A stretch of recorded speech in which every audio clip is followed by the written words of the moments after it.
احمدیوں میں یہ ہے کہ جنازے کی نماز میں شریک نہیں ہو سکتے غیر احمدی لوگ. غیر احمدی کی نہیں، حضرت صاحب نے کہیں نہیں فرمایا احمدی اور غیر احمدی کا لفظ ہی نہیں اٹھایا. آپ نے فرمایا جو میرا مقلد مکفر ہے اس کی نماز نہیں پڑھنی.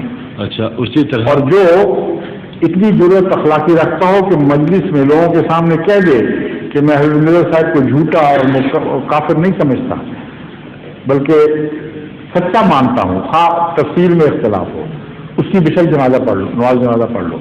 اس کا مطلب احمدی غیر احمدی کا فرق ہی مصنوعی ہے.